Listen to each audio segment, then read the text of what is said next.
Hello and welcome back to another FPL video, and in this video I'm going to be talking about my team selection ahead of game week 36.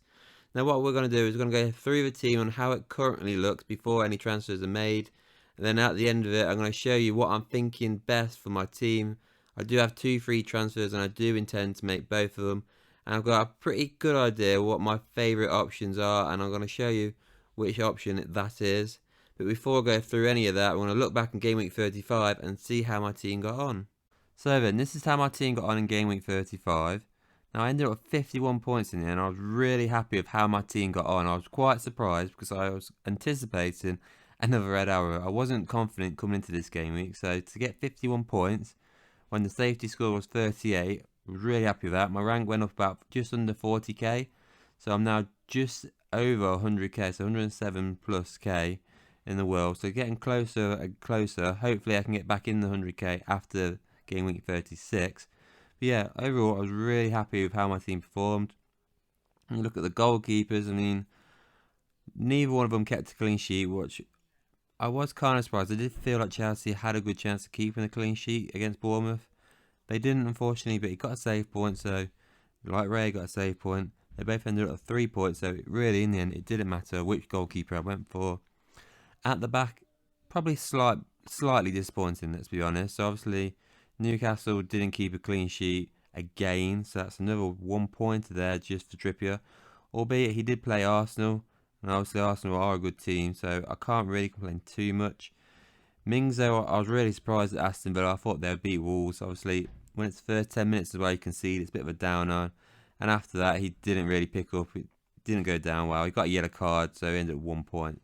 So he was a bit disappointing as well. No 15 pointers this week from him. But then Zinchenko, I mean, I was really lucky with Zinchenko. I mean, Arsenal did come away with a clean sheet, so maybe it wouldn't have mattered in the end, but he came off just after 60 minutes. So I was really lucky there. Any earlier, I would have just had 1 point from him. So thankfully, I ended up with 6 points, although I was slightly worried. Obviously, my bench options in defence, Henry only got 1, and obviously Dan Burn didn't get any. So got a bit lucky there. I mean, so I could have gone for Dan Burn instead of Zinchenko because of the home fixture for Newcastle. So very happy with that. Obviously, I kept Zinchenko in because I was actually seriously considering taking Zinchenko out this game week because I wasn't confident, A, with his minutes, and 2, with the clean sheet. Thankfully, he played just enough minutes and he got that clean sheet. So happy with that. Now I'm in midfield. Now last week, in my game week 34 video team selection, no, my team selection for game week 35, sorry, I said my midfield looks pretty decent. I'm quietly confident. And boy, they thankfully actually paid off. Now, Bowen was the only one that blanked for me, and he was on my bench. So that's how lucky I got. So obviously, Brighton, they got absolutely battered at the weekend by Everton. Absolutely battered. I did not see that coming at all. Thankfully, I don't own Solly March, so obviously he was on the bench, came on, went off injured. Got 1 point, so I got away with that. I decided I didn't want a defender for Brighton in Ishbinina. Obviously, he conceded a buckload of goals, so he ended up with no points. So the only 2 players obviously I have is Matoma and McAllister. Yes, they got battered. What was it, 5-1 in the end? Matoma gets the assist for the goal, and McAllister gets the goal. That couldn't have gone any better for me. It was absolutely perfect. Couldn't have gone any better than that. So really happy that both McAllister and Matoma got returns in that game. James Maddison, I've been sticking with him, and he's paid off again for me. Thank God for that. It's another return. He got a goal and an assist in this game. Albeit I was shocked with the score. I did think Leicester would beat Fulham. I did not expect that score at all, particularly Fulham. I didn't think they'd score 5 goals at all. I thought they'd gone home. So for them to score 5 goals against Leicester just proves how terrible Leicester's defence really is. But thankfully, Maddison got me a goal and he got me an assist. So buzzing about that. And then finally there, Mo Salah, 10-pointer, a goal for him. You get your clean sheet bonus for midfield, and you got bonus points on top. So he ended up with 10 points, as well as it would have been great if I went for him as captain, but I just didn't feel comfortable. I wanted to go for Haaland, so it's a shame I didn't go for the gamble and go for Salah, but due to my confidence levels in picking captaincies, and it's not been working out much at all in the last 10 game weeks, I decided to stick with the obvious. So happy that Salah got 10 points though. And honestly, my strikers, I mean, all 3 of them actually blanked, which is slightly surprising. I did think one of them might have scored a goal, i.e. Haaland. I mean, I watched the Man City game. Obviously, Haaland had about 10 chances he could have scored. I don't know if he didn't want to score because he's a Leeds fan, but I was really surprised that he only got 2 points. Obviously, no goals, so 4 for him for me. But obviously, everybody owns him. Majority of people captain him, so it didn't really make any difference to my rank at all. Slanky blanked. Now I weren't confident of that one really coming in. Obviously, Chelsea at home. I did kind of hope, because obviously Chelsea's defence is terrible, and they did score a goal, but unfortunately he weren't involved in it. So I only got the 2 points from him. And then Ivan Toney, again, just 2 points from him. Slightly disappointing, but you know, Liverpool, I mean, they're all right, I guess. I mean, they're doing all right, to be fair. I mean, I'm surprised they are where they are on the table. I thought it was slightly a bit lower, but they're right in it for the top 4 now, Liverpool. So they're still a good side, but I did think their defence was weak, so I was kind of expecting Toney to score. Unfortunately, it didn't happen, so only 2 points for him. But overall, 51 points, a nice green arrow. Really happy with that, yeah. So then let's go through my team selection then for game week 36. In goal, I'm going to go with Kepa ahead of Raya in this game week. Now, I'm 99.9% certain this is the route I'm going to go for this game week. Now, Raya, he does have West Ham at home, so it is a home fixture as well for Brentford, like it is for Chelsea. But I'm leaning towards more Chelsea at home to Forest, because I don't think Forest's away form is any good at all this season. Now, West Ham, I do think they're possibly safe now from getting relegated, so they could put their foot off the gas, which might make it a bit easier maybe for Brentford. But I just feel like Chelsea have the better chance of keeping the clean sheet. But I might be wrong. I probably am going to be wrong. And you're right, Brentford will now get the clean sheet, which is going to be annoying. But I'm going to stick to my guns, and I'm confident in saying that I'm going to have Kepa in goal for this game week. So then these are my defenders that I'm going for game week 36, and it's going to be a back 3, that's for sure. Whether it's going to be that back 3, I'm not 100% sure if I will keep Zinchenko, but for sure I was going to go for the double Newcastle defence. Although Newcastle's defence hasn't been great of late, it's just I got 2 Newcastle defenders anyway, so I may as well put them in for this double game week. Leeds away is not the worst fixture in the world.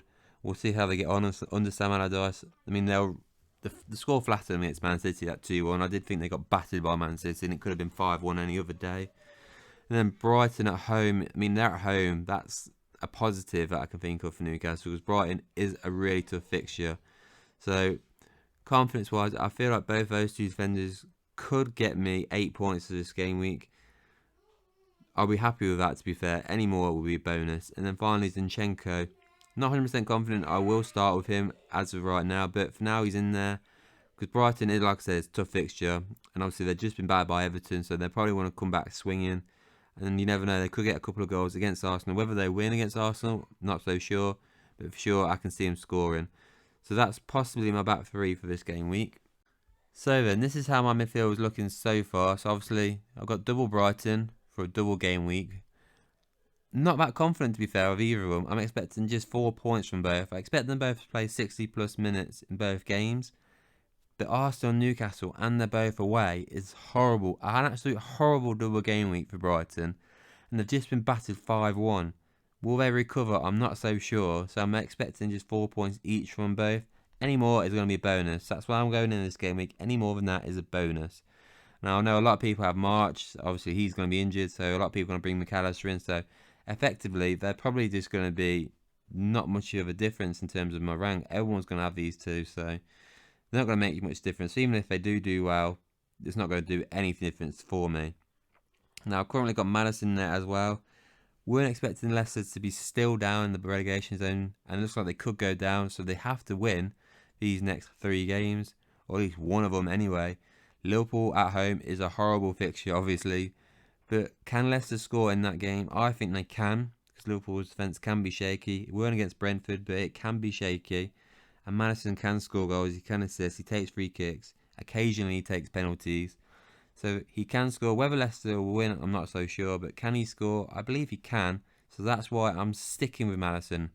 Now, I could have took him out a few weeks ago, but I'm sticking with him. He has got some returns for me lately, so I can't complain. So I'm hoping he continues with these returns. And then finally, Mo Salah. I mean, I'm confident he's going to do well against Leicester, because obviously Leicester's defence is absolutely shocking right now.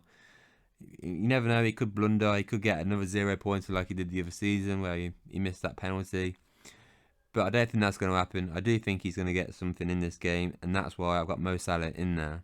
So then, these are my 3 strikers. Now, not going to lie, I'm not really confident at all on either 3 getting any returns this week. Might seem crazy with Haaland, but Haaland, my only issue with him is, will he play against Everton this game week? They've just drew 1-1 Real Madrid, and they've got him again on Wednesday. So obviously Champions League is going to be a priority for Man City. And they do have a slight points cushion on Arsenal with games in hand in that. So whether he'll start Haaland, I'm not so sure, because they're going to want the Champions League, to be fair, aren't they, as well? So it's going to be a tough one. So obviously, currently I've got Salah as vice-captain for now. But whether I even have Haaland as captain, I might change it and go for a gamble. Maybe go for a Trippier as captain, or maybe a McAllister or Matoma as captain. It's going to be a tough one because I'm not confident at all what Haaland will play. Solanke, I mean, he's disappointed me, to be fair, Solanke. I mean, I shouldn't be surprised that he's not done so well because obviously he plays for Bournemouth, but I think it's just because the fixtures are all green, they look great. I thought he would get bags of goals, but he hasn't quite. So Crystal Palace away, it is a tough game, to be fair. So I'm not confident he'll get much. And then Tony, West Ham, I mean, he can score, to be fair, against West Ham, but he's 1 yellow card away from a 2-game suspension as well, so that's also in my head as well right now. But he could score against West Ham. We'll have to see. That one I'm not so sure on either. I was surprised that he blanked against Liverpool, to be fair, so I'm not confident with my strikers at all. So obviously this is my bench options as well, so obviously I've got Bowen on the bench. Not confident really with him against Brentford. Henry's been pretty awful, to be fair. And I don't think I'm going to take Henry out of my team now to the end of the season. He's just going to be a bench option for the end until the end of the season. And Mings, I mean, Spurs at home. I mean, Spurs are terrible, yeah, but they've got Harry Kane, and that's why he's on the bench. I can see Harry Kane scoring. It would be nice to have Harry Kane in my team, but I can't afford him at the minute. But yeah, Tyrone Mings, I don't think he's going to keep a clean sheet. He is at home though, so there is that. And obviously Spurs are pretty awful, but for now, I'm going to leave him on my bench. So then, these are the transfers I'm currently thinking about doing them for Game Week 36. So, like I said, I have 2 free transfers, but what I've done here is I made 3 transfers and gone for a -4 here. Now, this is my favourite option that I've been tinkering with. This is the one I like best. So, in defence, I've taken out Tyrone Mings and I brought in Luke Shaw. Again, I'm just looking ahead of Game Week 37 as well as when I'm making these. So, obviously, Luke Shaw's got Wolves at home. Nice fixture for this week. And then they've got a double coming up. Whereas, obviously, Aston Villa don't have any doubles. And the fixtures aren't exactly the best. And they might have peaked now. And they might just go on holiday. That's what I'm thinking. So, that's why I've took Mings out. And obviously, that means now I can bring Luke Shaw into my starting team. Take Zinchenko out and put him on the bench. So, I feel like Wolves at home is better than Brighton at home. Better chance of keeping a clean sheet. With my midfield, I've taken out Bowen instead of Maddison, and I brought in Marcus Rashford. Like I said, with Luke Shaw, double Game Week 37, and I also feel like Rashford could score against, obviously, Wolves. Now, the reason why I've gone for Maddison instead of Bowen is because, obviously, Maddison, Leicester, they're in a relegation dogfight. They need to score, they need to win. Whereas I feel like West Ham might be safe now, and if they do reach the final in their cup competition, in Game Week 38, there's a good chance that Bowen could get dropped, put on the bench, ready for that final. So there's also that in my mind as well as. And then my final change is obviously bringing in Isak, and I've taken out Ivan Toney. Now this was a really tough one to do. I was really struggling to go with Solanke or Ivan Toney to take out, and I've just decided to go with Ivan Toney. Now I've gone for Toney to take Toney out because if he gets that yellow card against West Ham, then he's out for the season. So I feel like I may as well get rid of that option now and not be forced to make a transfer further on and just have Solanke for the rest of the season maybe. Obviously, his 2 fixtures at the end aren't too bad for Bournemouth. He's definitely going to play, obviously, like Toney will. Toney's obviously got a better chance of scoring goals than Solanke, but I'm going to put Solanke on my bench anyway for now, and I'm just going to go for the 2 up front. So I've got Isaac up front. Now, whether he'll play instead of Wilson, obviously I'm not 100% sure, but I feel like he's more confident with Isak than he is with Wilson. Obviously, Wilson's injury prone a bit. Then again, so is Isak. it's really 50-50 on which Newcastle striker to go for, because at times Eddie Howe does go for both of them up front as well as.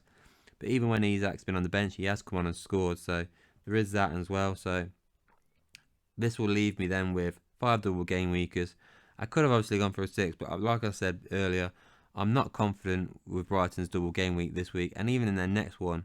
Yes, they got Southampton home, but then they got Man City, so that's not exactly the best double game week either. So I think I'm just going to leave it with 2 Brighton players for the rest of the season, really, because I'm not 100% certain either who he'll play, because he likes to rotate at the minute as well. So overall, pretty happy with that. Who my captain is going to be, it's currently down as Haaland. I'm not so sure. I might actually go with Isak in this one, or maybe Trippier. I'm thinking Newcastle, if anybody. It's always a gamble to go against Haaland, but it's just so frustrating. You just don't know if he's going to play. Because Haaland, I remember I can't remember what game week it was, but he got a hat trick against Wolves when there was other double game weekers. I think that game week, and you just think, wow, even on a single game week, you can get 3 goals. So it's a really tough one. Currently, it's Haaland, but I think I'll go with Isak at the end. And there you have it. That is my team selection then for game week 36. I really hope it goes well. I want to get into that top 100k again. And really, I want to go back into the top 20k. Whether that will happen now, I think it might be too late. I think I made too many mistakes, but we'll have to see. But yeah, I do hope you like this video. And please don't forget to subscribe. And I'll see you all on the next one.